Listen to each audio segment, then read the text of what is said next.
October 1st is around the corner, and if Congress can't get its act together, the US government could be heading straight into another shutdown. But what does that really mean? Does the entire country just stop working? Well, not exactly. Let's break it down. A shutdown happens when Congress and the President fail to agree on funding bills or even a temporary measure called a continuing resolution. Without that funding, the federal government legally cannot spend money on most of its operations. Now, don't panic. The whole country doesn't grind to a halt. Essential services like the military, border patrol, Social Security, Medicare, and air traffic control continues. But non-essential services? Passport processing, national parks, museums, and a lot of regulatory work. Those hit pause. And hundreds of thousands of federal employees are either sent home without pay, or they keep working but don't get paid until the shutdown ends. Imagine that, working full-time but waiting weeks for your paycheck. Why does it happen?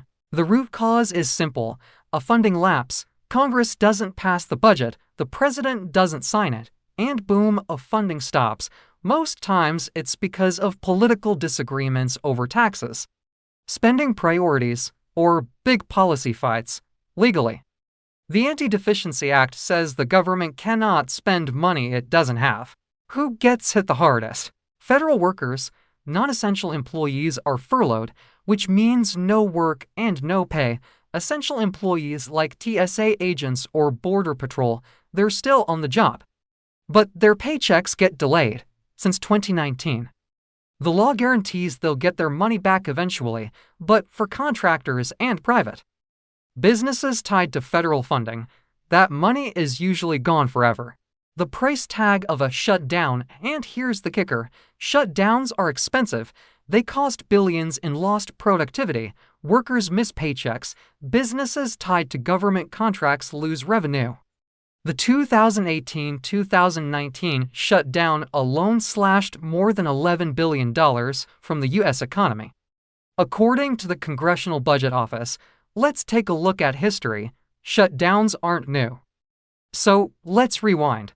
1. In 1976, under Gerald Ford, it lasted for 10 days over funding for health and labor programs. 2. In 1977, under Jimmy Carter, 3 shutdowns in 1 year, adding up to 28 days. The fight. Medicaid and abortion funding. 3. In the 1980s, under Ronald Reagan, multiple shutdowns. Short but frequent, usually 1 to 3 days, mostly over defense spending. 4. In 1990, under George H.W. Bush, just 3 days long, tied to the budget deficit and taxes. 5. Between 1995 and 1996, under Bill Clinton, 2 shutdowns happened, one for 5 days. The other a record at the time, 21 days. Medicare, education, and environmental cuts were at the center.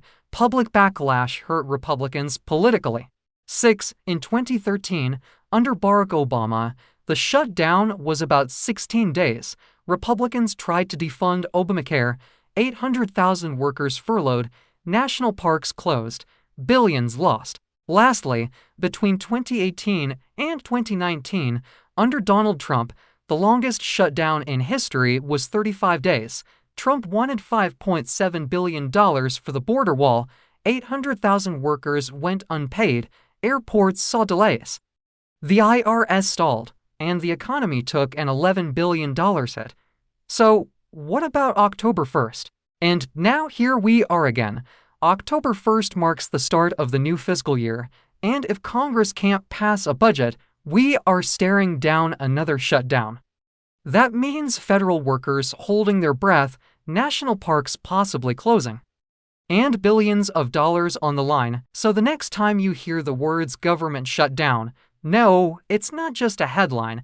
It's a national pause button with real, billion-dollar consequences. What do you think? Will Congress let it happen again this October, or will they pull it together at the last minute? Drop your thoughts in the comments. And if you found this breakdown helpful, don't forget to like, share, and subscribe. Thank you.